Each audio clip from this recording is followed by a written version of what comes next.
দিয়েছেন এবং উনি নির্বাচন করবেন। আমরা তাদেরকে আমরা বিএনপিকে বুঝাইতে পারি। অভিনন্দন জানাই। SB news 24 TV. চট্টগ্রামের বোয়ালখালী উপজেলায় গত 15 নভেম্বর শনিবার সন্ধ্যায় পোপাদিয়া ইউনিয়ন বিএনপির সাবেক সভাপতি এস.এম. আক্তারের সভাপতিত্বে এক উঠান বৈঠক অনুষ্ঠিত হয়। বিএনপির ভারপ্রাপ্ত চেয়ারম্যান তারেক রহমানের ঘোষিত রাষ্ট্রকাঠামো মেরামতের 31 দফা কর্মসূচি বাস্তবায়নের লক্ষ্যে এবং ধানের শীষের পক্ষে জনমত গঠনের উদ্দেশ্যে এই বৈঠকের আয়োজন করা হয়। আমাদের 31 দফা বাস্তবায়ন এবং এই ধানের শীষের পক্ষে প্রত্যেক ওয়ার্ডে আমাদের ওয়ার্ড মিটিং হবে এবং পরিশেষে গিয়া পোপাদিয়া ইউনিয়নে বিশাল জনসভা করবো ইনশাআল্লাহ। বুঝিয়ে দেব এখানে ধানের শীষ ছাড়া পোপাদিয়ার কেউ স্থান নাই।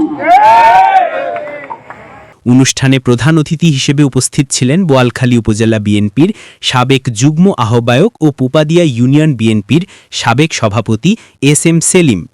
প্রধান বক্তা হিসেবে উপস্থিত ছিলেন উপজেলা যুবদলের সাবেক সাধারণ সম্পাদক বাবু শপথ কুমার শীল। চট্টগ্রাম দক্ষিণ জেলা যুবদলের যুগ্ম সম্পাদক আব্দুল মান্নানের পরিচালনায় অনুষ্ঠিত এই বৈঠকে বিশেষ অতিথি হিসেবে উপস্থিত ছিলেন দক্ষিণ জেলা কৃষক দলের সাবেক যুগ্ম আহ্বায়ক আক্তারুল আলম ছোটন।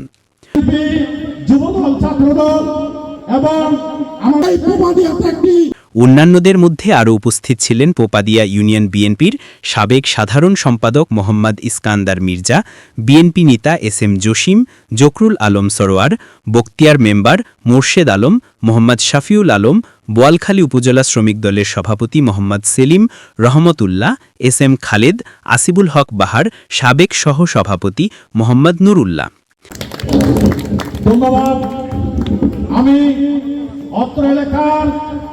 এছাড়াও যুবদল নেতা মোহাম্মদ সাইফু, মোহাম্মদ আজাদ, মোহাম্মদ খোরশেদ, এস.এম. জফরুল আলম পেশু, বিএনপি নেতা মোহাম্মদ সৈয়দ, মুসলিম উদ্দিন চৌধুরী, মোহাম্মদ ইলিয়াস, মোহাম্মদ শফিক সওদাগর, মোহাম্মদ ইসমাইল খান লালন, মোহাম্মদ কাসেম, ছাত্রদল নেতা মোহাম্মদ আরজু, আকিবউদ্দিন অভি, এস.এস. রায়হান, এস.এম. মুসলিম সহ আরও অনেকে।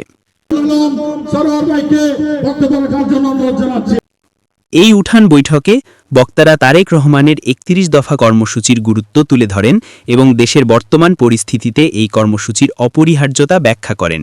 তারা ধানের শীষের পক্ষে সকলকে ঐক্যবদ্ধ হয়ে কাজ করার আহ্বান জানান।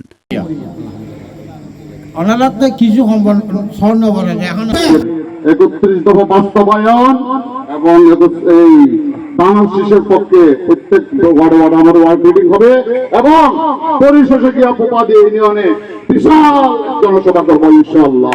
বুঝিয়ে দেব এখানে ধানের শীষ ছাড়া পোপাদিয়ার কেউ স্থান নাই।